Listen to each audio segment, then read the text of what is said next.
allegiance to the flag of the United States of America, and to the republic for which it stands, one nation, under God, indivisible, with liberty and justice for all.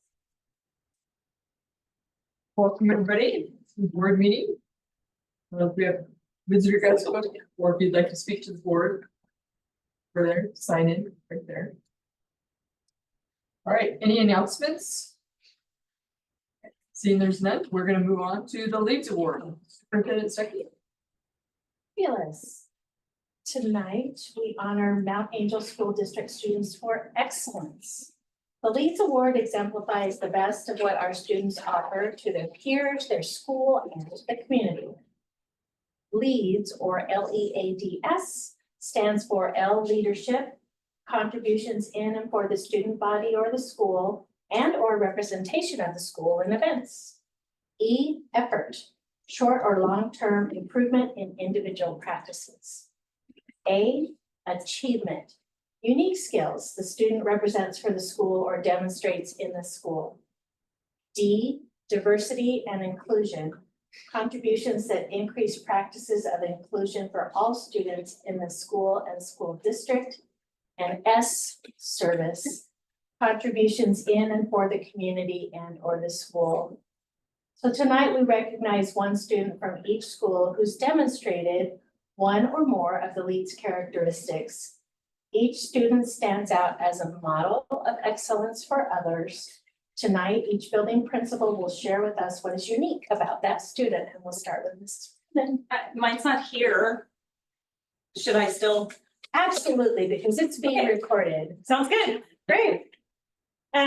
So hi, everybody. Again, I am excited to introduce you to maybe eventually someday our LEADS Award winner for JFK. His name is Omar Espinoza, and I think it was in the area of diversity and inclusion.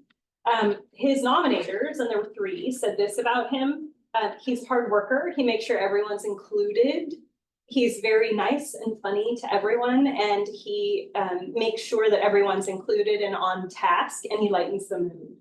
I say this, Omar has been working really hard on his attendance, and by setting small goals, he's reaching them and improving his attendance rate. And he's really also working on becoming a gentleman also. So please join me in congratulating Omar Espinoza. Here. Hopefully we get this. Yes, I definitely. Thank you. Yeah. Mr. Taylor. Like my individual's not good to see. So a little bit about him. Raul is a 6th grader who shows kindness, empathy, and integrity both inside and outside of the classroom. He is willing to stay behind and help clean up the classroom. He helps his peers when they have questions, and he is responsible for staying after school to get work done. A couple of his peers have stated that Raul, a Riker, has made their transition to middle school enjoyable because of his kind and cool personality. Above all, Raul does the right thing because it's the right thing to do. Please help me in recognizing Raul Tavera.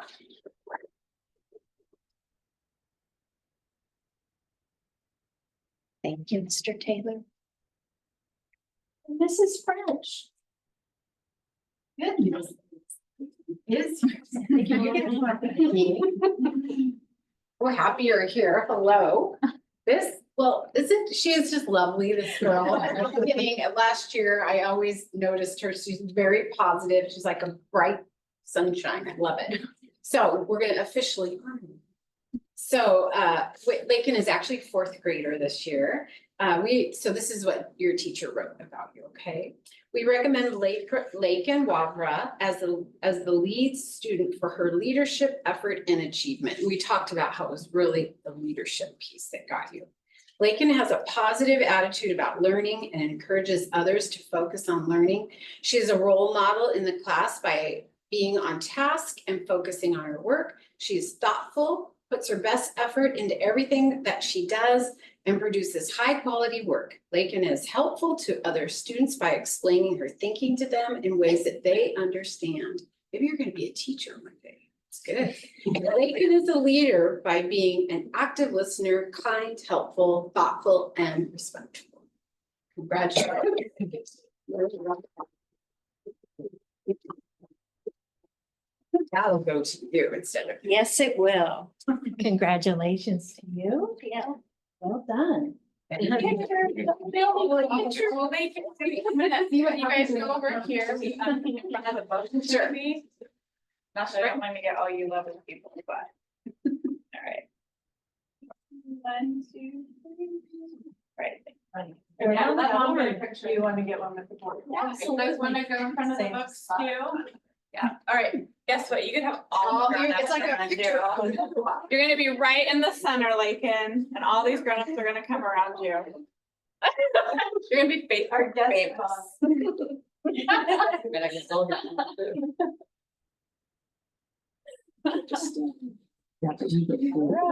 We get one.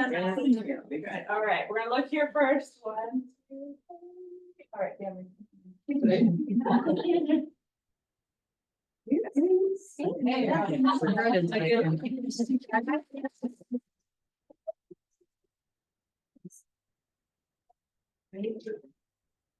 Yes, you guys. Thanks for Have a good night. All right, moving on to JFK High School leadership. Nope. Okay, so start this month of November with leadership. Our agenda has been filled with planning for the Thanksgiving Assembly this month, with that activities like pie eating contest, musical chairs, and something called Black Friday Price is Right activities. Now, I don't exactly know what that is comprised of, but we'll get more updates on that. Now, moving on to FBLA, as of right now, nothing much has changed from the last month, with them still doing their best in recruiting new members for FBLA and getting started with signups for regional events that they will compete in over the next couple of months. And finally, for the FFA chapter, other than securing funds for FFA and getting ready for their regional activity as well, nothing has happened since last month. That's all I have to say. Thank you very much. All right, welcome to our Mount Angel Middle School leadership. Come on up.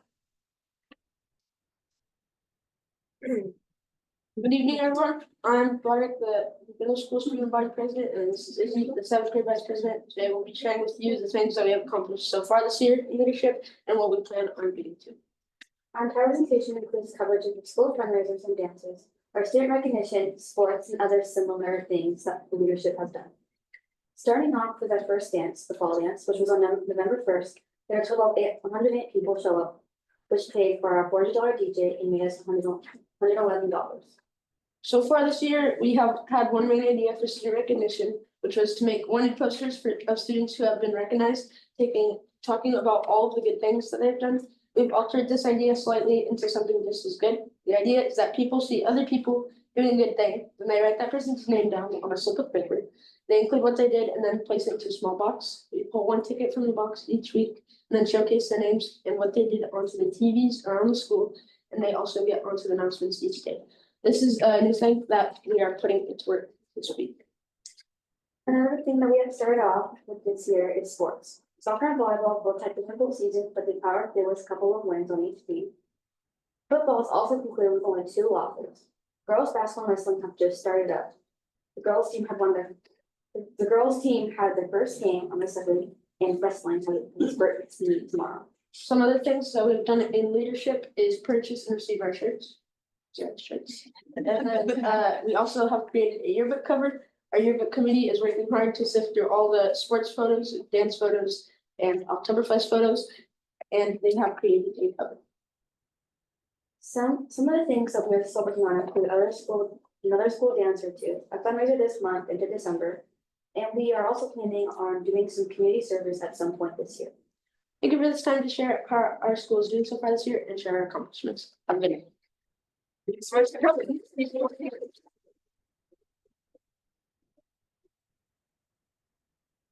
You are more than welcome to leave or stick around. That's completely up to you. Good, strong choice. Yeah. Thank you for coming. All right, moving on to the agenda. I would accept the motion to approve the agenda. I will approve the agenda as presented. Motion to approve. Do I have a second? Second. Okay, moved and seconded. Any questions? Okay. All in favor of accepting the agenda? Passes unanimously. All right, moving on to consent items. A motion to approve the consent agenda as presented. Motion to. Got a second? Second. All right, Mr. Director, seconds. Any discussion? Just exciting that we have a welding. Yes. Hired. Very exciting. Very exciting. All right. All in favor? Aye. Passes unanimously. Moving on, do we have any license for classified reps that are wanting to present? Okay. Seeing that there is none in the audience, any online? Joe? Mr. Art is online, but I don't know if he was here to speak. Maybe. Okay. Mr. Art, are you wanting to speak tonight or just listen?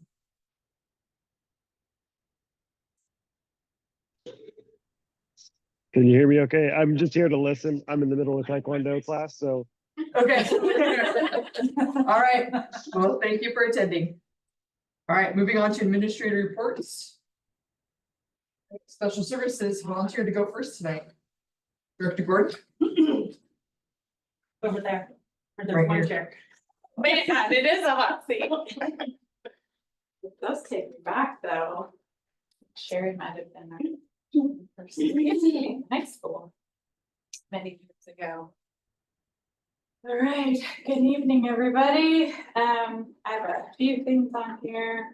The first section there about academic excellence really highlights some of the awesome work that we're doing at St. Mary's.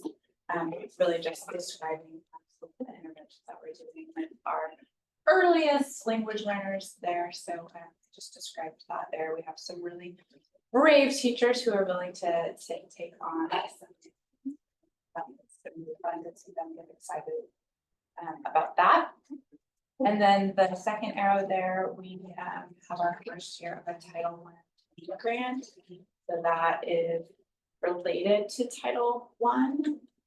This is directly related to St. Joe's and the students that are there. And we have enough students there. Of course, remember, everything is delayed here. But this is our first year receiving a separate supplement. So I just wanted you guys to be aware that was not built into the budget because we didn't know that was going to be happening, but those funds go directly to supporting the needs of the students. So that could potentially be an ongoing funding stream that comes, and then attached are 2 pages for you to review just as an update. Something that's really important in the world of special education related to our IDEA funds and how we spend IDEA versus general fund is making sure that we are maintaining the called maintenance of effort, or MOE. And Christy does a really good job of making sure that we are monitoring that. And it's really just making sure that we spend at least as much every year on our students who experience disabilities. And that's why it's really hard during budget cut time that we can't actually cut from special education. And those of you who work in the schools for a really long time know that that is like really, really hard. And if you were working in the school in like 2008, you know, like the special services was like where you cut when you can't cut from special education. But it's also really hard to figure out like where do you add in certain like object codes and that sort of thing. So there's 2 different components to that. There's eligibility and there's compliance, and we met both. So that's just keeping you guys up to date. And then the second page, you can see we met in all the areas and that our risk is really low. So we are, I think we're a pretty good team.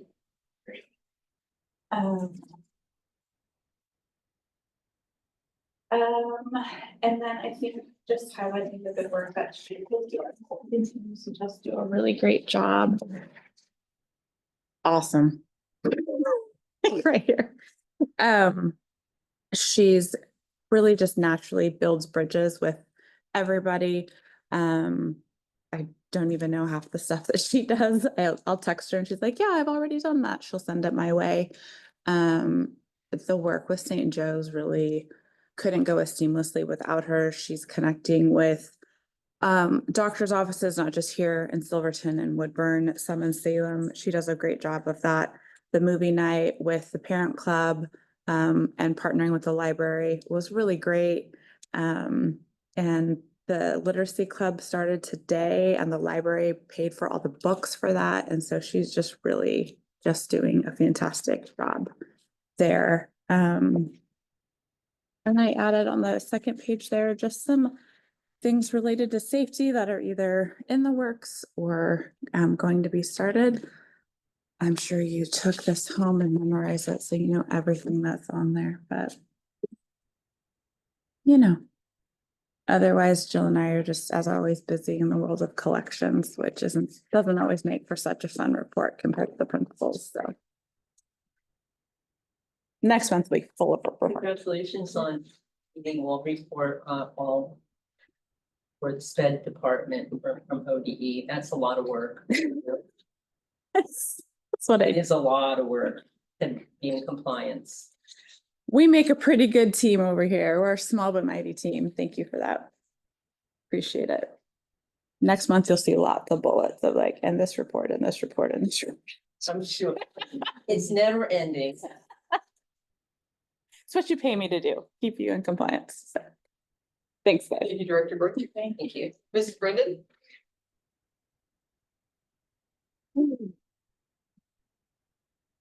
Hello again, everybody.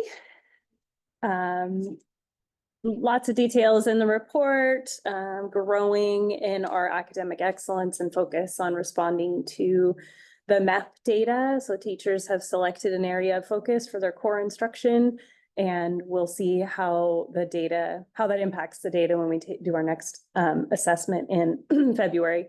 It's also clear that in some assessments, and I mentioned this down below in Thriving Students, that in some assessments, because we haven't been clear in the past about what the data is used for or how it is important, that students then don't have a ton of buy-in into it and maybe don't always answer with earnest answers. So, and that's not the case for everyone. That just we believe it to be the case for a handful of students, maybe more than a handful. And so by putting the data and the information in front of staff, it's giving them an opportunity to see what's available. And they say, oh gosh, this is serious. And so we need to help students take this more seriously. So you see that in the DESA data and you see that in the MAP data. So it's good learning, right? It's a good place to start. PLCs continue to meet each week. And we attempted intervention several times, but just ran into barriers. No Wi-Fi was a big barrier because all the decisions that we made are locked online. And so we couldn't access that information when there's no Wi-Fi. So there were just a few little things that happened, but we're going to get to it this quarter for sure. And then Guiding Coalition planned and deployed professional development on the gradual release of responsibility. And we will continue to focus on that. We want to come up with some shared definitions for what it is that makes up the gradual release of responsibility. We want to be able to reflect on how we're doing as individuals with the gradual release and be able to decide on personal goals and get the support that teachers have access to the support that they need to move in the direction that they want to go to support students with Tier 1 instruction. With Thriving, PS 71% of students at this point in time have all passing grades. So that means every single grade that they have is a passing grade, no Fs. So 71% of students feels like a really big deal. And I think that we'll continue to see that grow across the year at semester and then at the next quarter also, or the third quarter also. Attendance it is still great. It's just less than last year. So in my report, it says that attendance was 92.88. That was last week. This today, even just 1 minute ago, 92.99. So we're up just a little bit from even then. but it's just something that I watched and I want to continue to improve and not let it slide too much. I have responded to this slight dip with resuming daily phone calls for students who are unexcused by second period, like personal phone calls, not just the auto dialer. And then recognizing students for excellent attendance. So 122 of our students have attendance that's 95% and above. So it's really great still. And we will just want to keep growing in the positive direction. Under thriving students also is not listed is fall athletics. So fall athletics was, great as always. Our football team was eliminated in the first round. On Friday's game, the volleyball team had the second highest GPA in the state, and they continued to grow as a team. Cross country had 2 runners, 1 boy, 1 girl, finished in the top 10. So super exciting there. Soccer improved. Both teams, both girls and boys teams improved in the number of wins that they have in their team play. Even if you watched them in the beginning of the season, at the end of the season, you would see 2 very different teams. They just, in the beginning, just really maybe didn't trust each other, rely on each other. And by the end, they really, really came together and played as a team. So it was really good to see. Winter practices start next Monday for wrestling, all the basketballs, and swim. I'm going to add to what Zhang has already said. Also, FBLA has a field trip planned that they're doing tomorrow. That's to the Blazers game. It's an annual FBLA field trip. They do spend some time talking to the marketing and the business people, that side of the Blazers. So pretty exciting for them. And the FFA had a really big auction this last weekend. It's a shared Silverton and Mount Angel FFA auction. Last year it made over $100,000. There's a guy who I went with who wrote down every single thing that sold and how much. And so we have the program at home. I would say it's probably over $100,000. I think they really did. They did a lot of work to get ready for it. And I think it's a really successful auction. So I'm excited to see the numbers that come out from that. The church had their auction this. I know. Can you believe it? 2 auctions? What? I know. I heard they did well too, so. Hey, great. Our GSA club also met just last week. I think was their first meeting, and they have monthly meetings planned too. I would tell you what that stands for, but they haven't actually decided. But it's either Gay Straight Alliance or something else. Miss Clark told me a year ago which ones they were between, but it's our Gay Straight Alliance Club or the Allies. So pretty exciting that they're continuing to meet too. Engaging family and community partnerships. 55% of families attended conferences. We haven't had that high of a participation rate since fall of 2019. And so we're going to replicate the communication strategies. I actually, just before this meeting started, told my colleagues what I think worked with the communication strategies, and it's telling people they have to be there. So we're going to try that again and see if it works. I've scheduled monthly JFK potlucks, and that sounded like a really good idea, but nobody came. So I don't think it's really landing the way that I think it could. So I've canceled the rest of them for the year, and I'll look for other ways to engage families and get them to have just a social communication time or social connection time. Finally, the Safe Schools and Department Safety Committee continues to meet monthly. And then self-roam procedures are rocky, but they're growing. We're learning and doing more. We need to build habits and really help everybody understand the rule. Lunch is hardest, but through English class, juniors said what it is that they wanted and needed during lunchtime. And so I applied for an Oktoberfest community grant to try to get some games and some crafts and some coloring books and art supplies and things like that to support healthy interactions at lunchtime that don't involve a phone. And they said, we want to know how to play audiobooks on our Chromebooks.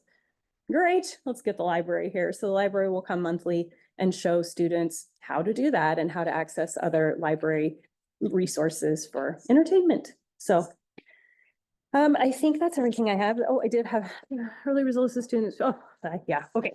Yep, the student experience survey had 184 respondents. The average rating stayed the same from last year. Some questions higher, some questions lower. The lowest rating is I like going to school each day. And so I'm working to find out what is it that would help students answer higher in that area. So working to find that out in all the sneaky ways that I try to get information from students. So any questions? I have a question. Sure. Good, first of all, good job in tracking that 78% of the kids are on grade level. 71% of students are passing. So I'm Yes. just wondering about math. Is there, how many, and you're not gonna know Oh, this tonight. I don't. But how many kids are like since we have a new math curriculum, how's that going for the high school? Yeah, I should report on that for sure. Thank you for bringing it up. I will do a deeper dive on it and Okay. bring more information back to the board. But I think looking at passing grades disaggregated by content area is really interesting, and I can get that information to you sooner than later. Okay, thank you. So, Maybe sure. next board meeting. Okay, no Thanks. problem. Anybody else? No, good turnout at the auction. There's another one coming up in February. It's an Ebner Scholarship Fund thing. It was a benefit alumni from here. Is that a new scholarship? Yes. Great. And that's why I haven't heard of it. Yes. Hear that, Esper? He's here. All right, thank you, Mrs. Brent. Thank you. Mr. Taylor? Board Chair, Superintendent Board, thank you for having me this evening. So I want to start a little bit with math. So we have the new math curriculum, and it's called iReady, and there's a very specific diagnostic piece called MyPath. So based off of the diagnostic assessment that's done, each individual is assigned a MyPath or their path. What this allows us to do is to get down to the first, second, and third grade level, which some of the students are at, and still in the classrooms teach at the grade level. So currently we are running a first period attendance competition. Our next thing, and this will go through the winter holiday, will be to do a competition for finishing lessons on MyPath. We think that this is going to be that stabilizing of the foundation piece that we need, and is going to allow us to continue to teach at the grade level where they're at. This is our experiment. We think this is what's going to do it, but we are not leading that by itself. So we still have after school support every single day, Monday through Friday from 3 to 4. And I am teaching a math class, 7th period, for our near to goes. These are our students that are very close to achieving proficiency. My objective is to find the hole and plug the hole. So it's assess one day and teach the next day, and then assess at the end of that day and teach the next day. So we just finished our first quarter, which is with our 8th graders. Our 8th grade group is the smallest group that we have. So we started 7th graders today, and they are phenomenal and excited. And I'm super excited to teach with them and to talk a little bit about math and really boil it down to what is the discrete skill that they are missing. What is the one thing? So today was positive and negative numbers. So I shared a couple, in their words, of hacks or things that you can do to shortcut the process, some different ways of thinking and looking at positive and negative numbers. Now that's probably a 4th or 5th grade skill, but if you've missed it, it cycles up, and it's going to hit you in algebra, it's going to hit you in geometry. And by the time you figure out that they don't know how to do it, you've moved on to the next topic, which is what we're trying to fix, is to plug those holes and make sure that we've got that foundation sure. So again, MyPath is the online version of that. iReady is the program itself. Again, looking at attendance, we are 94.07%. So we're a couple of percentage points below what I would hope to be, but we're still on track with last year. Our attender, which is that 90% of, I think we're in the 80% there, which is good for us. And it is an increase, but it's one of those, well, that means 20% of your kids are chronically absent. And the answer is yes, and that's a problem, and that's something that we need to work on and are working on. with our parents and with our kids. Other thoughts, we had our PBIS, no missing assignments, huge fun dodgeball game and other things. And we were able to get in the precursor to that and the event itself, 178 missing assignments turned in. And that's from Sunday till Tuesday. So that's like what the heck? Well, the other the sad part of that is we had over 400 missing assignments on that Sunday when I'm there running the report going, what the heck? So the good news is, doesn't cost us any money, easy to run. I run the dodgeball game with a microphone. And what that allows me to do is to have 120 kids in the gym. It's chaotic and it's just a blast. It's total fun. Nobody gets hurt, we're fine. But it allows each one of our teachers to have about 8 to 10 kids for an entire class period, just working on getting assignments turned in. So culture is the most difficult thing in a school or an organization to change. Attendance and missing assignments are both cultural. I will say that our largest group, 6th grade is the smallest, 7th grade is the largest. We hit them really hard with missing assignments last year. They were both the largest group and the smallest amount of missing assignments.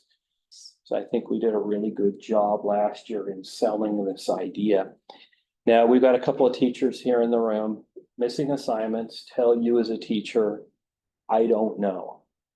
And that's the problem. If you don't get an assignment and you don't know what they do or do not know, all you're left with is, I don't know. And that's why grades are somewhat misleading, because grades are supposed to be a reflection of knowledge. But when you don't have assignments turned in, it's really difficult to assess what kind of knowledge they do and do not have. We, switching gears, we are one of 3 schools up for a grant for a library makeover. I hope you have seen the many messages that have been sent out, and I hope you've already voted as well. We are an underdog there. So one of the schools has 560 kids. We have 165. But we are doing everything we can to be able to do that. I talked to the superintendent. She says, well, you're really dialed in on this thing, Jeff. And I said, well, Superintendent, you're not going to give me $15,000 to redo the library, are you?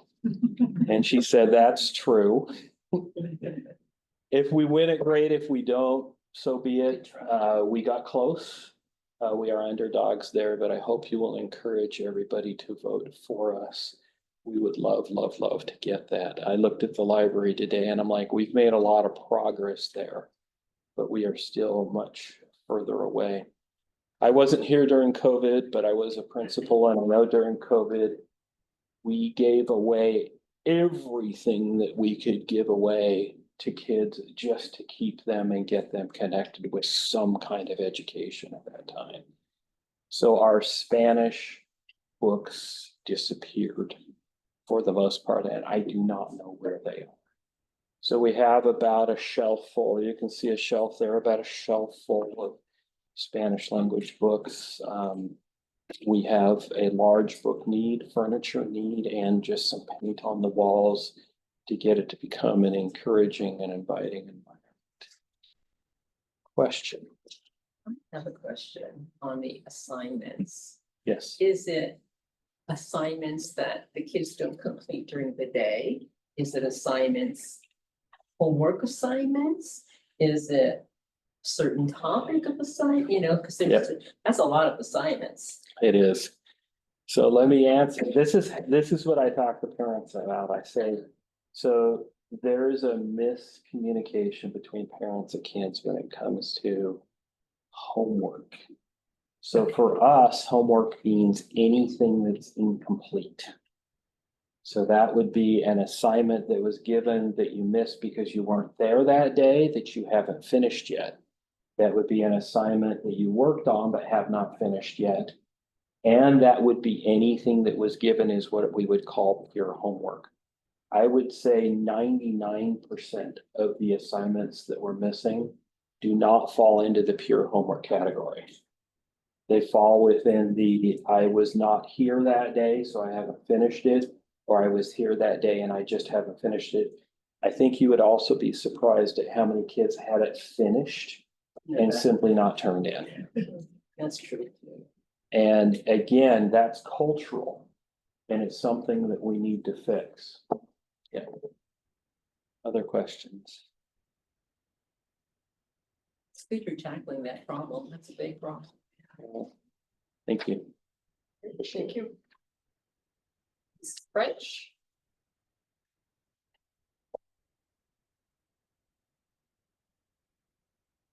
Hello, everyone. Well, it's good to see all of you.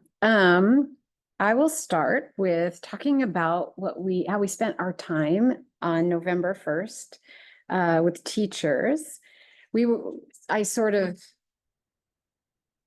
planned that half day with keeping our teachers as the students. I wanted them to have time to learn and dive again into that math curriculum. iReady is proving to be, I think, probably one of the most successful rollouts I've experienced. And I've been through a lot of adoptions. I would say teachers are just ready for it and they're excited, but I'm also impressed with their willingness to dive in and trust that they will be able to figure it out. So on the first, I kind of set the stage that we were all students. And one of the things I'm loving about iReady is how they're asking teachers to plan their instruction. And there's a framework that they provide for you, and it is, it's called Try It, Discuss It, and Connect It. And all of it within there are the different things that you do. And so at first we started by just having them read and talk about what that looked like. You know what? I wish I hadn't just, so sorry. Thank you. Because there's some really great ideas. And what I really loved is a lot of the strategies in iReady connect to AVID and the Wicker strategies, because I wanted them to make those connections. So Try It is just making sense of the problem, but it's language routines, co-crafting questions for students, which makes it is kind of hard. I won't read all through that, but so Try It, making sense of the problem. And then Discuss It is, how do you set kids up? How do teachers plan for students to discuss, have mathematical discourse? And in my notes, I think I wrote, you can't just put group kids together and think they're going to talk about math. That'll be chaotic. You really have to structure it. You have to train them what that looks like, including introducing them to the vocabulary, but also assigning roles. So we talked all about that. And finally, the connection piece. Getting kids to connect to it, to either real life or thinking about what they've learned and how that's going to work. So we really kind of talked about that. And then I had them, once we read and kind of discussed it, I asked them to also identify the Wicker strategies that would support these three components of the framework. And that was easy and fun. And what I loved it was there are a majority of teachers, a lot of teachers are so well schooled in those AVID strategies that they were contributing to the conversation. And some people would say, oh, I hadn't even thought about that. And so, you know, it really grew people's thinking. The other piece, because you're going to hear over this course of this year, you're going to hear more about how we are really, and a lot of it has to do with the work Erica's doing, but really integrating, being purposeful in how we integrate language into any subject area, but especially into math. And so before they left on their way for a task that I assigned to them, I gave them this handout, and it's called Integrating Language and Mathematics. And considering how we're so focused on our EL students, we want to give them opportunities to talk, to speak, but also, again, you have to be intentional. What I'm loving about iReady is the strategies that they're giving to teachers. And I am going to tell you a couple of them. One of the strategies is called a 3-read. You read it first and you focus on comprehending the text. And then you read it again and you focus on understanding the question. Then it's read again And the focus is on identifying and analyzing the important information, and the teachers working with the students as they do that. And then, so this gave them even more fuel to plan, because there's other strategies in here, and it's all about language and getting kids to speak to each other. There's some other things, well, academic vocabulary, but teacher moves, what the teacher can do, and, you know, getting students to turn and talk, the 4 R's: repeat, rephrase, reword, and record. All of these strategies are great, but if you're not intentional about planning and understanding them, you probably won't use them. My job as the principal is to make a lot of this a habit of teaching, habit of learning. So this is just the very first step. So then after that, I said, all right, your job now is to go off, and I want you with your grade level partner to plan a lesson that's coming in the future, not something you're already working on, but something that you're going to do with your grade level partner in the future. And so off they went, and I checked on them all at least 3 times, and they were very engaged. I had planned for them to come back and share their learning. A lot of them were like, we just do that a different time. And so I said, absolutely. They were so into it. You know, my job after this is I am going to start working through, and our guiding coalition is already talking about that. When I do a walkthrough, or when a teacher does a self-reflection, what do we want them? What do I need to see during math lessons? And what do teachers want to be reflective of and be working on? That's the component that I think will help keep them and myself on track. You know, using the right routines and making this a habit. So we'll keep coming back and reflecting on what we're doing, kind of a self-inventory, and I can also give feedback. So there's been a lot of talk too. I don't know if we can pull it off this year. Teachers would like to watch each other teach. And I think I'm going to try to put that in the budget next year, because I get for substitute time. I can try to do a floating sub maybe this year and give them a little bit of time. But I think especially for our newbie teachers, that would be great for them to be able to watch teachers teach and using these strategies in the framework. Do you have any questions? That was a lot right there. That's a fly. Sorry. Okay. So then we go down to thriving students. I too, and our team is working on improving attendance at St. Mary's. And one thing we're trying out, and I'm not sure, I do love this idea, but I have a better idea, but I'm going to give everybody the 4 weeks. So we're asking teachers, we'd like you to focus on your students who are having the lowest attendance. We actually give them the list and we pull it off our database. And most teachers already know who that is. They get to choose these strategies that were in my board notes. We have about 12 of them. And we're asking them to commit to a strategy for attendance. They're going to try it for 4 weeks, kind of keep track of it. And then we're going to find out how it goes. I think it's great to let them try these things, but I would like our school to commit maybe to a strategy every 4 weeks where we all do it together. But out of this little experiment, I think that's where we can pull our strategies for the remainder of the year that we would like to try out. So the attendance committee is asking teachers to begin an intervention that lasts at least 4 weeks to see if attendance percentages increase. These interventions include what's on this list, and so you can see that in the board notes.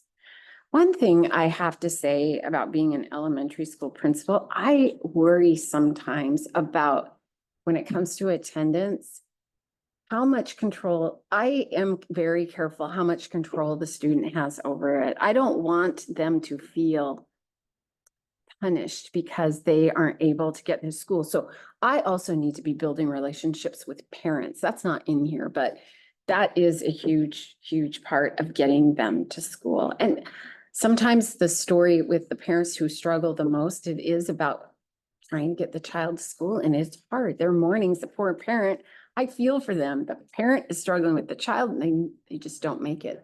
So anyway, more about that later. Any questions? All right, so engaging family and community partnerships. We have our first grade Thanksgiving feast coming, and that will be a lot of fun. That is always such a positive event for our school. So anyway, I'm looking forward to that.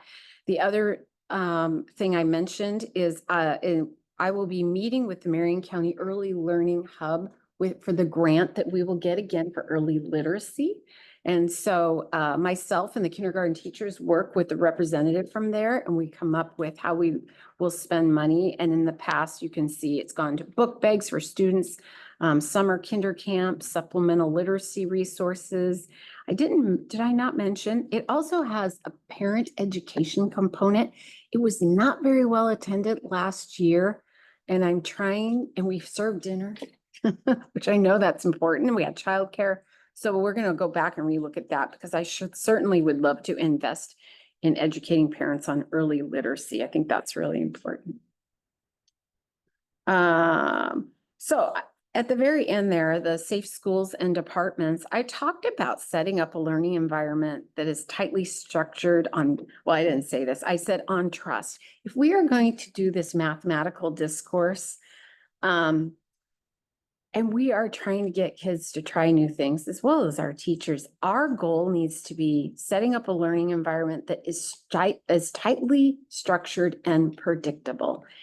And what I mean by that is tightening up. I know there's been a few conversations about PBIS and how we manage our classrooms. If you don't have that classroom management done, the discourse or getting students to really dive into something is not going to go well.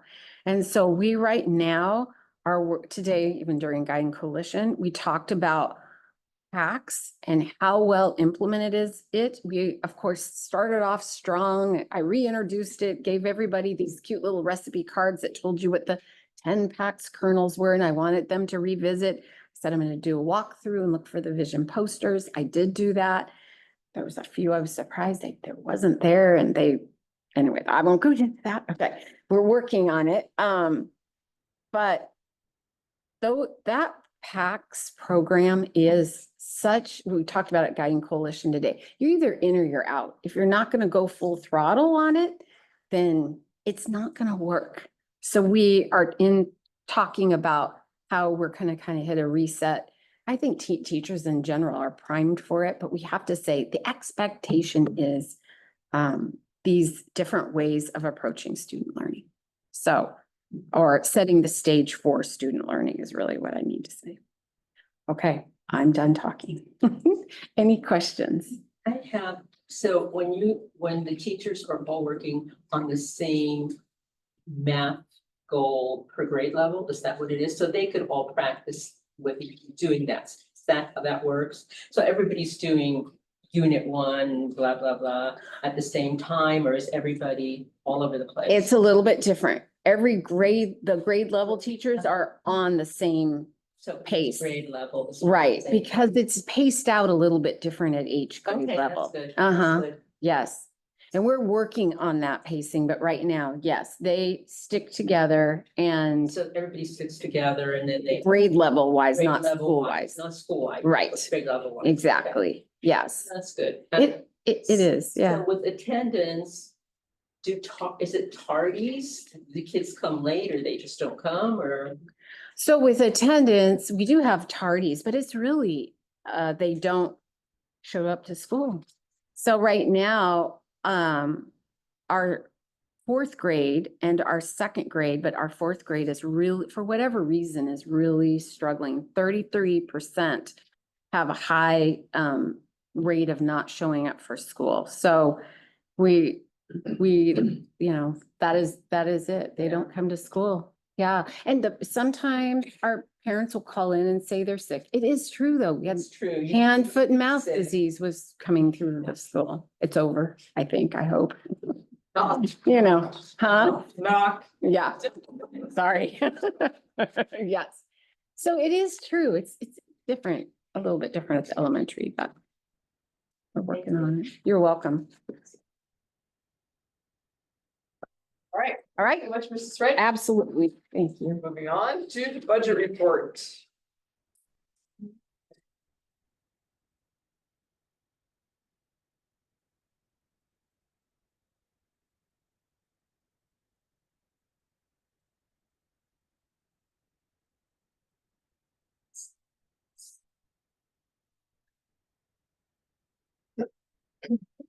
Okay, so for October, we got our first real full month of revenue for our lunch program.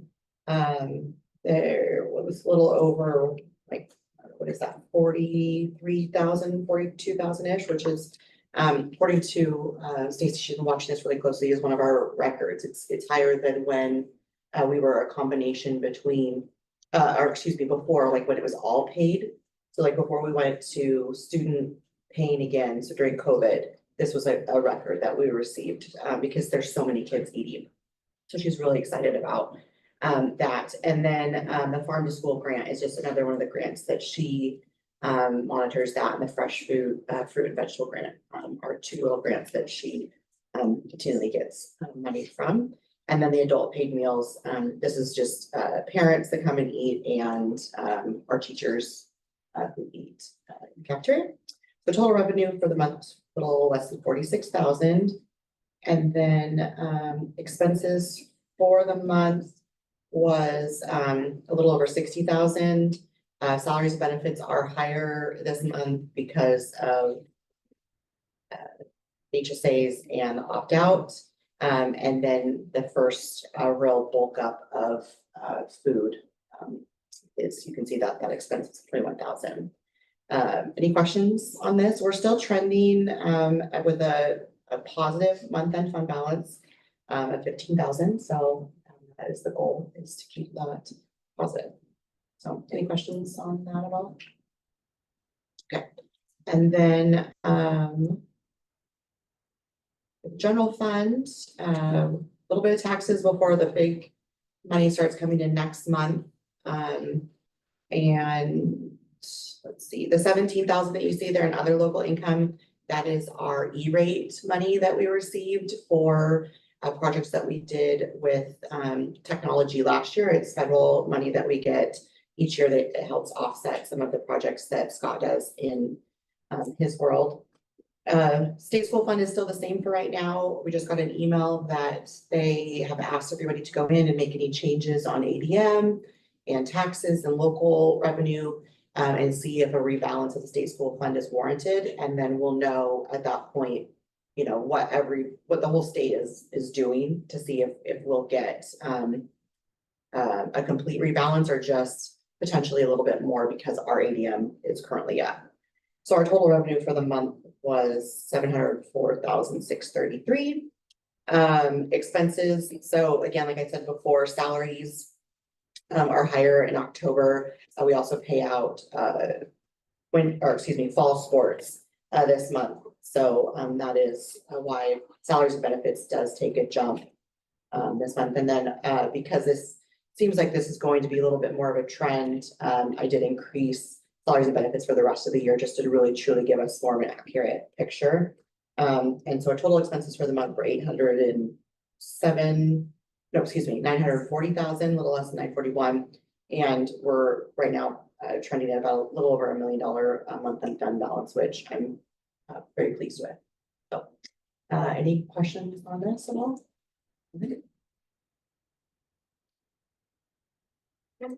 Thank you very much. Superintendent Stuckey. Thank you.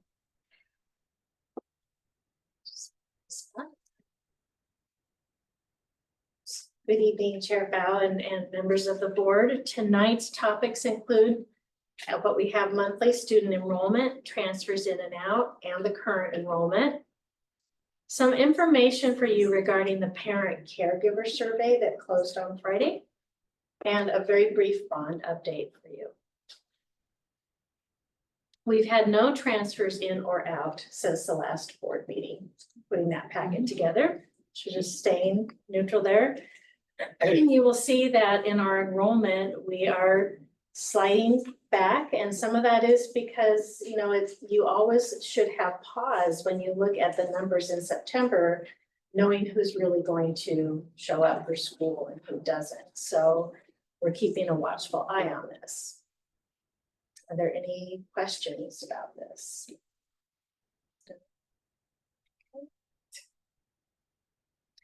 The parent caregiver survey. The survey closed on Friday. The participation was up this year.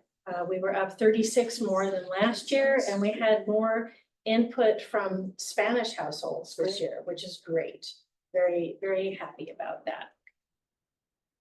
The content and the scoring is made up of 15 questions, and each question is rated from 1 to 5, 1 being low, 5 being high. And you'll see that the example below, the words are used rather than the actual numbers of strongly disagree, neutral or mixed feelings, agree, and strongly agree. Each question is given an average, and this was our highest average from last year at 4.48. I'm treated with respect at this school, which is great. That is good news that we should be celebrating. We do not have all of the data yet. I haven't had the time to go in and look. And they take about 30 days to finalize everything, but we'll have some basic data to look at. The average survey rating for the entire survey last year was 4.12, which actually is my understanding is pretty high. Our district scorecard is connected to that. Our annual measurable goal for the parent caregiver survey, the mean score for the parent caregiver survey will increase from 4.12 in fall of 2023 to 4.20 in fall of 2024. You might note that I have modified this statement because when I shared my goals with you 2 months ago, I had unintentionally thought that the survey mean last year was 3.88, and it was not, it was 4.12. So I adjusted accordingly, and you'll see that in the report card, or excuse me, the scorecard later this evening. Are there any questions on that? Okay, so let's talk about survey rollout, because that's been mentioned tonight by administrators, and that's all about stakeholder participation. It's one thing to take a survey. It's another to be invited back and learn what your input means. What does that mean? So survey rollout is a really important, the most important part of the process, in my opinion. That's a time for us to celebrate our top 3 results from the 15 questions. Great. Thank you for providing this feedback. We're doing good work here. However, it's also a time for us to look at our bottom 3 results from the 15 questions and be able to ask to the stakeholders who come to that conversation, what would it take to get a rating of 5? And what would that look like for you? That's the additional set of feedback that we get after the survey. And our survey rollout is scheduled as a district event the evening of January 23rd. What we'll do is we'll come together as an entire district for a welcome and a brief explanation, and then we'll break up into groups of schools because we have database by school. Any questions? Okay. Very brief bond update. Reconciliation is finally happening with the Progressive Design Build and showed approximately $250,000 in district savings, which is a very great thing. And this can be reallocated to phase 2 summer work 2025. Those decisions haven't been made yet, but it's nice to know that there's a little extra money there. That's always great. The eaves siding at St. Mary's. So PNC Construction has been working very hard to do some testing results. I think the last time I shared with you last month, they were checking for water absorption using a radar detector system. And they're making recommendations on pricing for options. I received that report this morning, have not even had a moment to look at it, but I will certainly keep you updated on what that means. And Mr. Taylor and Mrs. French have been involved and engaged in walkthroughs in their buildings with architects for access control design. And through the hard bid process, Mrs. French has been involved with an architect team looking at possibilities for the St. Mary's Safe Vestibule.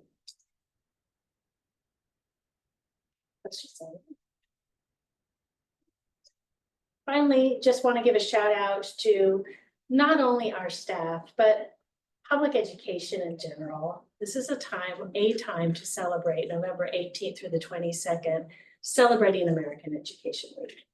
So a shout out to everybody, including you, involved with public education.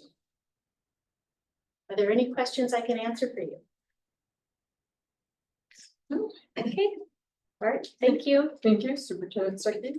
All right, do we have any board member reports? All right.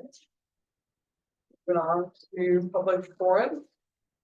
Seeing that nobody's here, is there anybody online? No, okay.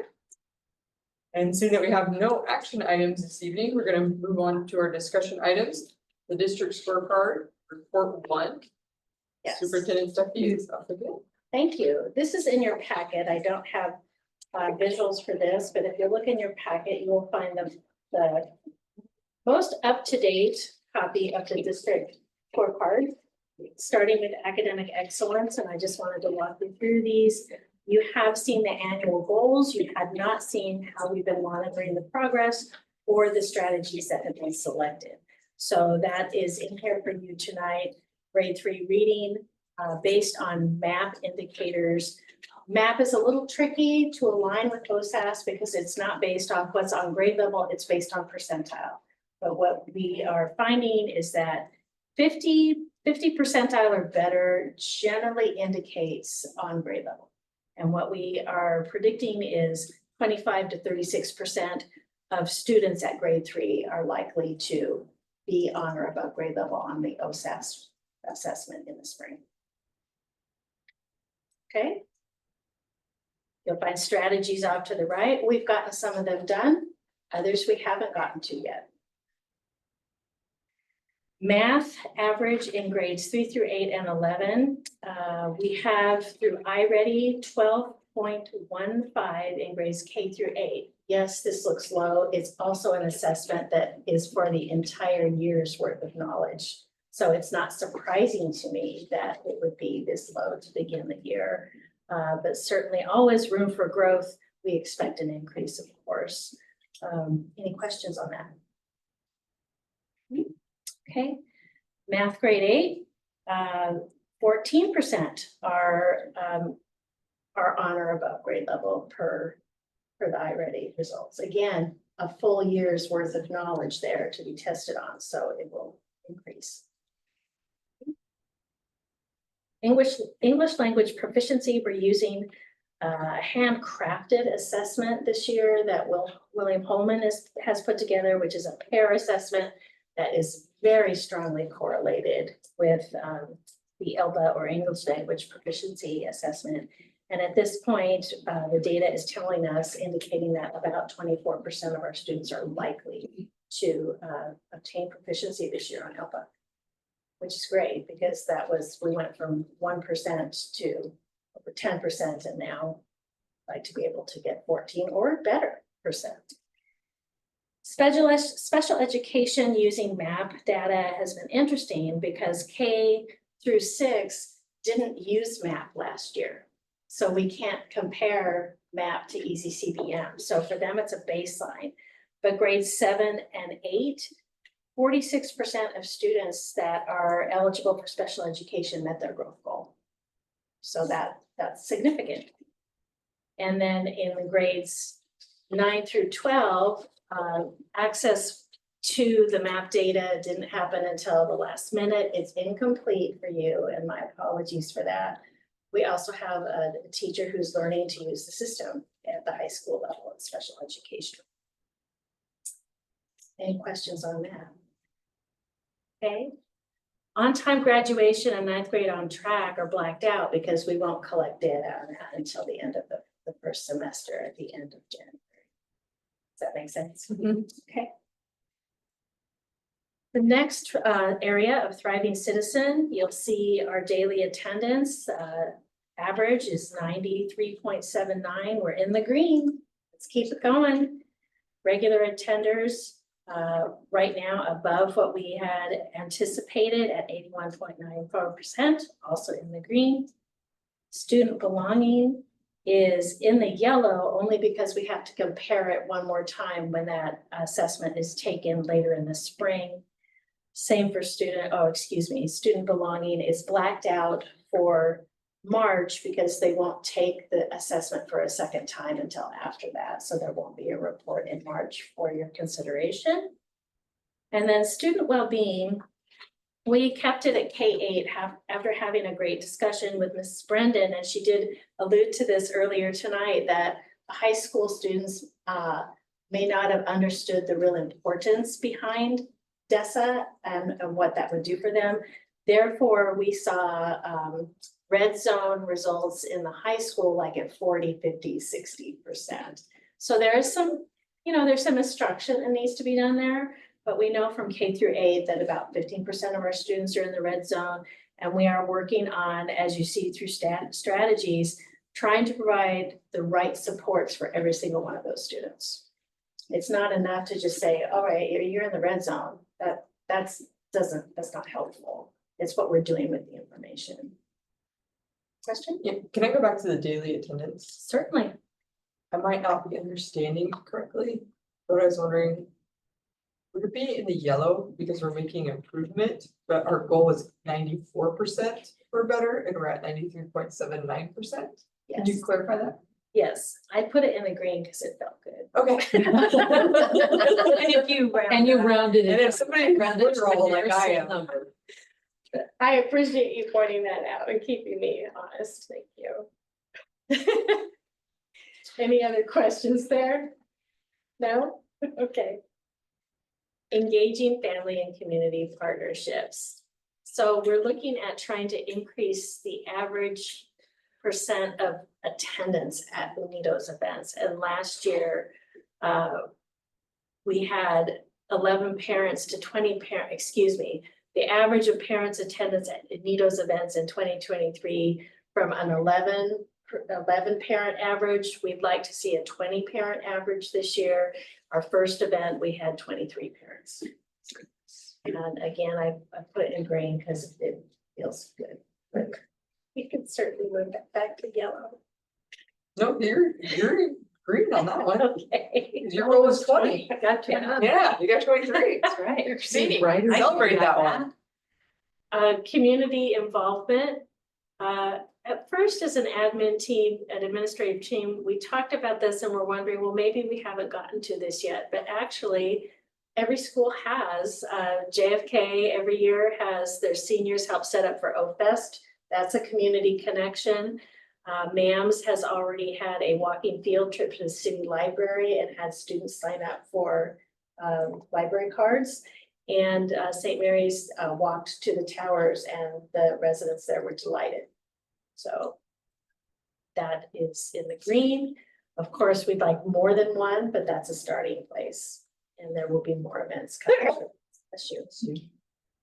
Family participation, each school will hold at least 2 events apart from sports, music, conferences, or open house during the 2024-25 school year. We have done the strategies. It is a big lift, especially when you get up to the high school level. And I'm sure Mrs. Brendan would be someone who would she could add information to that. Trying to come up with those family events. The potluck was one of those. Is a challenge. So this is an area that we're working on. We've done the strategies, but we need to do something different. Questions? No? Okay, safe and welcoming schools and departments. Parent caregiver survey, we've given it. The rollout is going to be happening with parents and caregivers on January 23rd. Be great if you could be there. That would be wonderful. We're in the yellow, and then it's blacked out for the 3rd reporting period because it will be over before then. But you will have results on the rollout for the March report. Safety committee is an area that we need to strengthen. I would like to give a shout out to Mrs. Brendan for having her safety committee meetings monthly. I'm following the safety committee handbook. We've got tightening up to do so that all 3 schools are following that. So we're in the red. Questions on that? Nope. The staff experience survey will be open on January 6th. And that will be open for 2 weeks. And will be completed, the survey complete, meaning the rollout limited by February 21st. So we'll give it about 30 days after it closes and have quality conversations with staff. Same methodology as with parent and caregiver. Let's celebrate the top 3 that we have at our school. Let's look at those 3 areas where we're getting feedback, where there's room for growth. What would it take for it to be at 5? Like, what would that look like for you? So that will be happening. And none of those strategies have been put into place yet. And then you will see by the reunification exercise that 0% has happened, but I am fully committed to getting meetings started before winter break. So that is in red. Questions or comments? Very detailed report. Thank you. You're welcome. Moving on to board policy, first reading for the personal electronic devices and social media. Our policy committee, those who met, does anybody want to say anything? I think we came with a pretty good policy. I would just like to say in before the discussion happens that the work that was done in the work session was honored and embedded within all of this. I believe in the policy committee. I think I can't speak for them, but appeared from my observations to be satisfied with reflecting the conversations that had taken place in the work session. I think some of the big things that Teresa and I kind of focused on were some of the gray areas, like we had discussed in the work session. You know, what is a school event? That had appeared many times in both the policy and the AR, and so we try to make it more clear for all those readings. Specific examples. That was a big piece, and it's making the wording a more Black and white. more clear as a parent, as a student, as and reads it just to be more clear. Commonly used Yeah. language, Yes. not legalese. Correct. One of the things that was intentionally addressed and considered was trying to keep classroom teachers out of the role of policing this policy. So you'll see some changes here. The proposed language is principal or district representative rather than classroom teacher for that reason.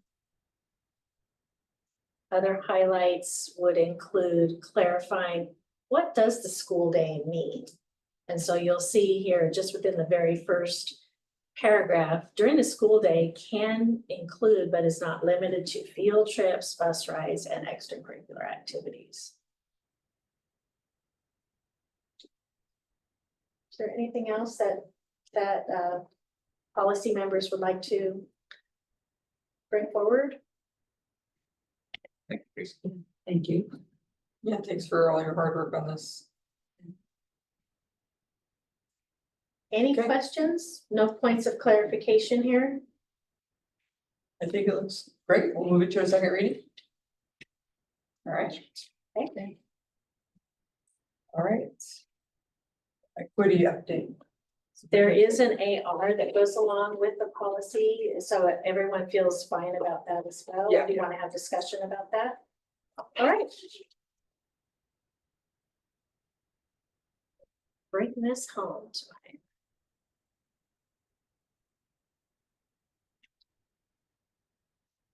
So the equity update tonight, I give an annual report to the board in July, but I thought it was worth updating a few things and having a conversation. I serve at the pleasure of the board. I want to make sure that I'm following what you want, especially in terms of this topic. So that's why it's a discussion item tonight rather than a presentation. Some of you, maybe all of you have seen this because this was shared at the district gathering in August. But what we really are looking at in terms of equitable outcomes for all students is what is our level of responsivity? How are we making decisions? Are we looking at the perspective of others or only for ourselves? What are our actions telling us and how are we allocating our resources? The questions that go with that are who will benefit from our decisions and actions? Whose perspective is not included? Who's not at the table? How are we responding to incidents and evaluating our actions? How are we allocating our resources? How are we responsive to student and family demographics? The board has, and you have it in your stack there of papers, you have a great, strong equity lens that's been developed. It was developed several years ago. You'll see previous Superintendent Troy Stoops on that letterhead. That's when it was last maybe looked at and collaborated on at that time. We now also have a district equity framework. It is being introduced to school district staff in small pieces, and that's intentional. We didn't want to just throw a big product at everyone and start saying, now get in there and use it. We wanted it to be thoughtfully implemented. So the first question that we looked at was part of the half-day training that took place on September 12th, right before Oktoberfest. And the focus was who will benefit from my or our decisions and actions.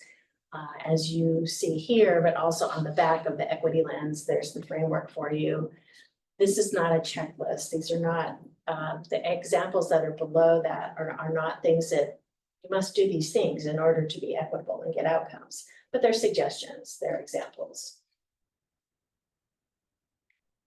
On November 1st, during the half-day training, we decided to implement 2 more questions because the rollout of the first question went really well. And so we were able to use that same framework and implementation to share these 2 questions.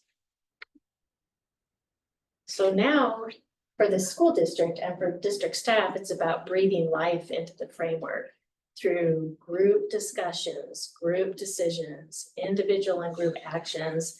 So this is something that I ask my staff whenever we come together, bring this, make sure it's there. You never know when you might need it, might need to refer to it. So I have some questions that I'd like to pose. What is the status of the board equity lens? How might I support the board? Would you like it updated? That's question number 1. Is it also something that as a board you would like to revisit every year?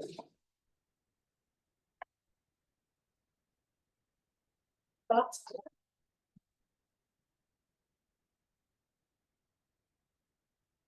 I think it needs, I think it's healthy to have it updated and looked at. There are lots of good things, but we could always review and see what we can,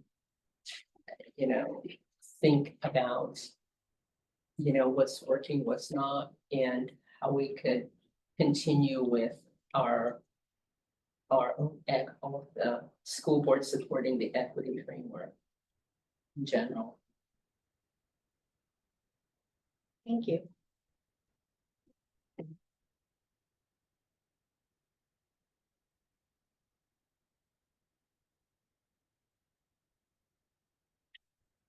I agree with Irene. I think there's it's always a good idea to schedule a time on a regular basis to digest, understand, and make sure it aligns with the work that the district is doing within the district expectation of staff, and make sure that it all jives. And then, maybe it's time to update some of the language. Yeah, I agree. It's a good idea to refresh, spend time with it. And now is a good time, sometime this year.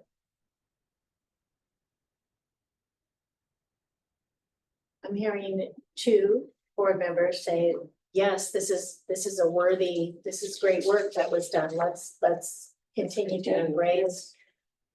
Would you like to know in advance and maybe in January, come back to the table as a board and have a chance to review it and talk about what you might change at that time, if anything.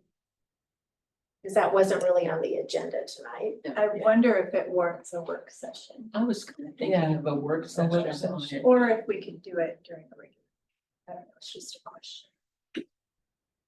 January work session.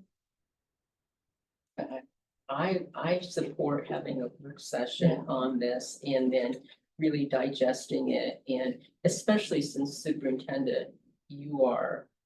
It's and admin and staff is rolling this out. It is important for us to stay abreast of being on top of it also. So it sounds like our work session for January will be around our equity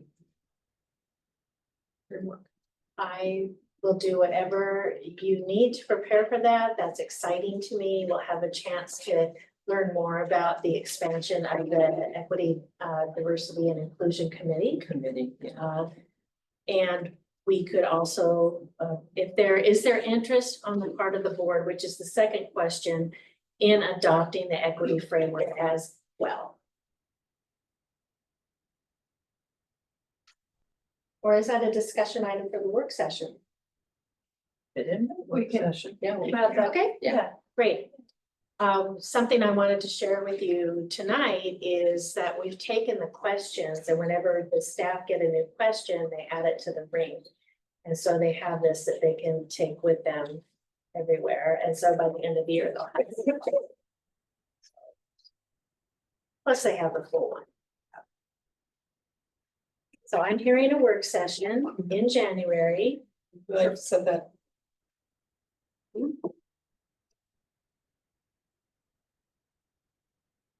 The only night I know that won't work is January 23rd, because that's when we're doing the survey rollout. As well as 13th. 20th is a holiday.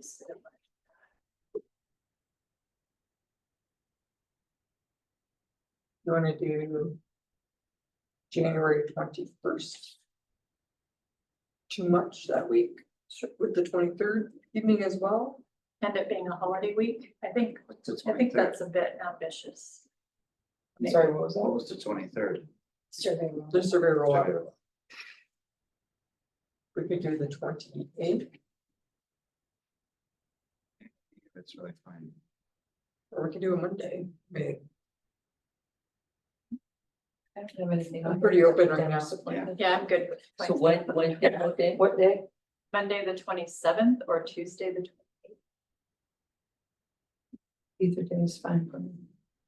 Yeah, Monday would be fine, the 27th, Okay, let's do Monday, the 27th. Okay, 6:30. 6:30 at the district office.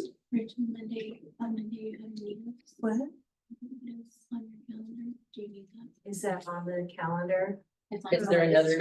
So the 28th? Yeah, What's up, that something doesn't work? we have Unidos on Monday, the 27th. Thank you, Jill. Thank you. Appreciate that.